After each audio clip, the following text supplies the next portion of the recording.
Добрый день. Оказывается, 28 мая– это день лепестковой вьюги.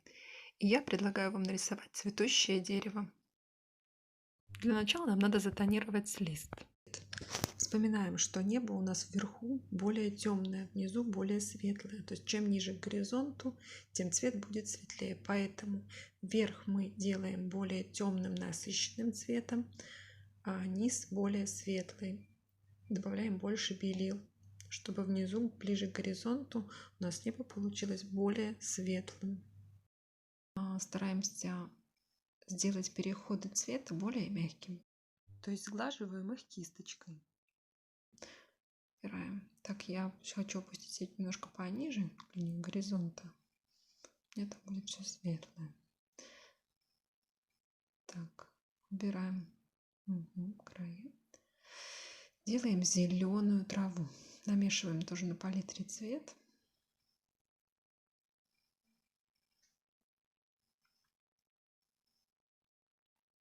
Зеленым тонируем низ. Цвет выбираем достаточно не темный, не светлый, то есть мы его еще будем прорабатывать. Это своего рода фон для нашей картины.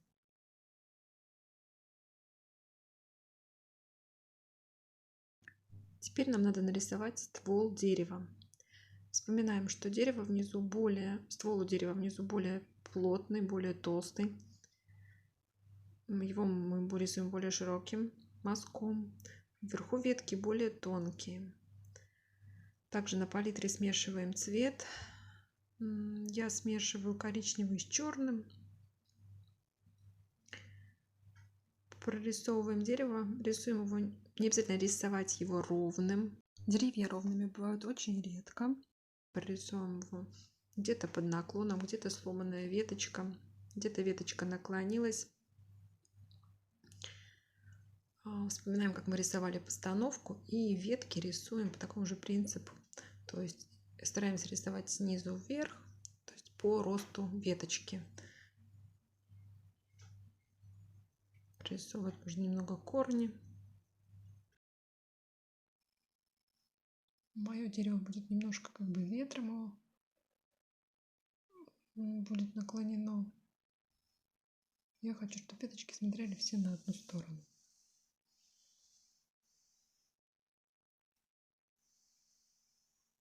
Теперь рисуем цветы. Для этого смешиваем белый и красный, розовый, какой у вас есть. Должен получиться такой светлый цвет. Тонкой кистью рисуем маленькие пятнышки рядом с веточками нашими. То есть мы вспоминаем, как цветы располагаются на дереве.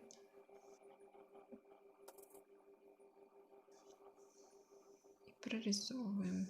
Я предполагаю, что у меня яблонька.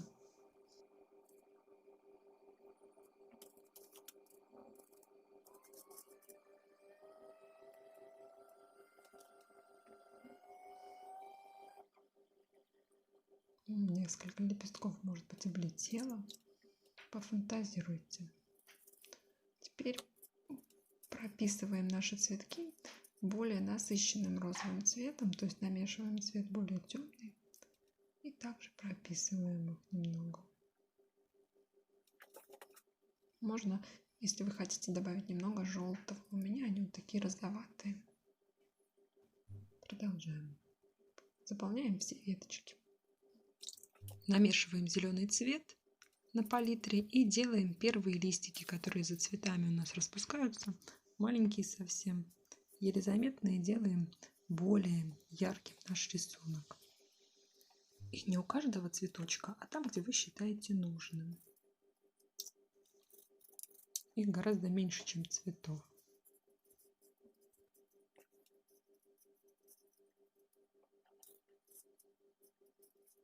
Кончиком кисти.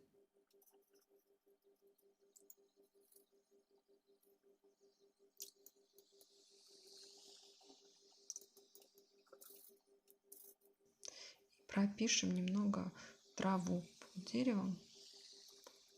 Возле дерева. Дерево у нас как бы главный действующий персонаж. Мы пропишем более четко все линии. А вокруг, оно будет более такое смазанное, можно не так прорабатывать. Если хотите, можно что-то на переднем плане, какие-то цветы прорисовать. Я оставлю, просто заполню травой. Немножко сделаю объемнее наш рисунок, он менее плоским будет смотреться.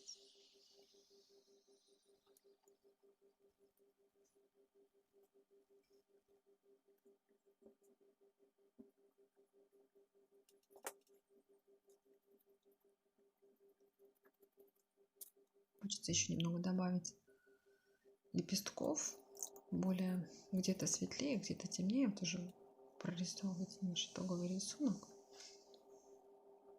Немножко добавим облетевших листьев, все-таки у нас лепестковая вьюга.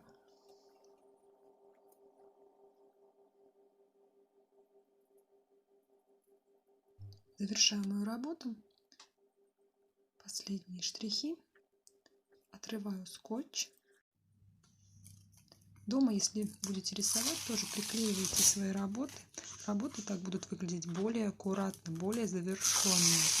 Пусть не будет лист двигаться по столу.